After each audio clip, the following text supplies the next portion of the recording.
Coming up in today's video, we're going to be talking about a huge WWE announcement, also some issues with SmackDown in Riyadh, Saudi Arabia, and we are going to talk about a huge apology from CM Punk. So it's all coming up right here on the Ango Show.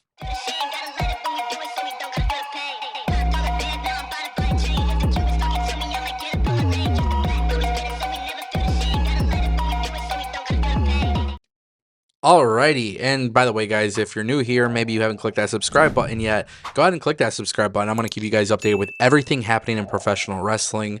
And of course, let's get things started with the CM Punk apology. Now, if you guys didn't know, CM Punk had a very mean tweet about 6-7 years ago about the Miz. It was obviously a very, very controversial tweet.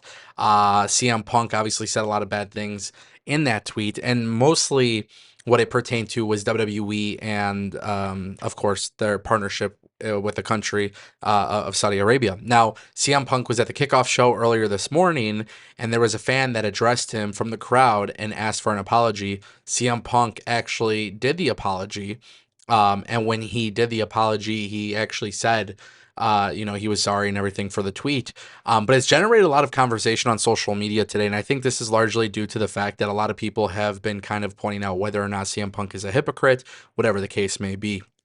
Now, I think one of the things that is getting lost in translation here, especially when you just look at the reaction on social media, is that sometimes people do things or say things years ago, and for some reason, people just want to judge them for their actions in the past, and for some reason, they choose not to. They choose not to accept their apology. They choose not to believe that people could actually change, which is, I think, is actually really unfair. Which is one of the things I really dislike in the wrestling community in itself, because I feel like, CM Punk said what he said. It wasn't the right thing to say.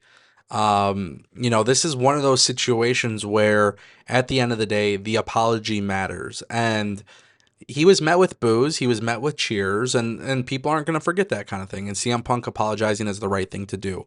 At the end of the day, I don't think it's fair to judge people for their tweets 6-7 years ago when, quite frankly, CM Punk said it himself. He was just having a very bad day, and it is what it is. Like, people need to be, in my opinion, a little bit more acceptable, when it comes to certain things.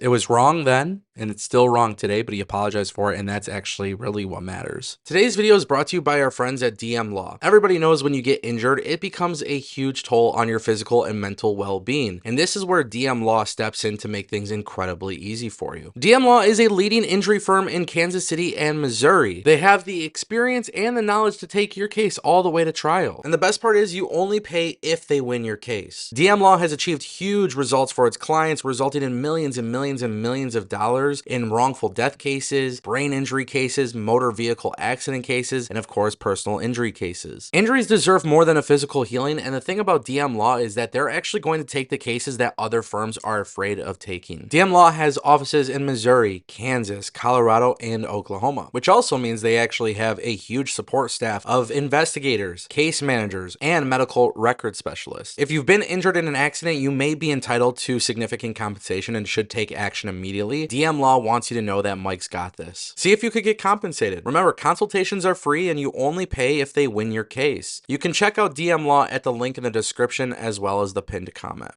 And that brings us to our next topic, ladies and gentlemen. We got to talk about it.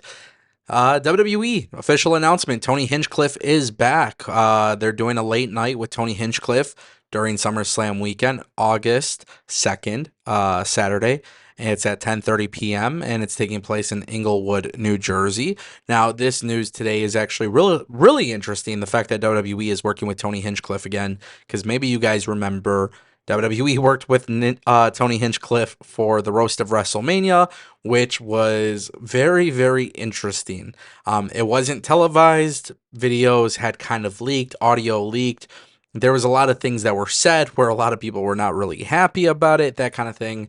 So obviously there is a little bit of a shock that WWE is continuing to do this, but I think this kind of sets the precedence that WWE just genuinely doesn't care. They don't care about cancel culture. They're done with that kind of whole thing. I think WWE working with Tony Hinchcliffe, I think a lot of times people look at these roasts and they say it's very controversial, and I think that kind of begs the question is, with comedy, what's on limits, what's off limits, that kind of thing.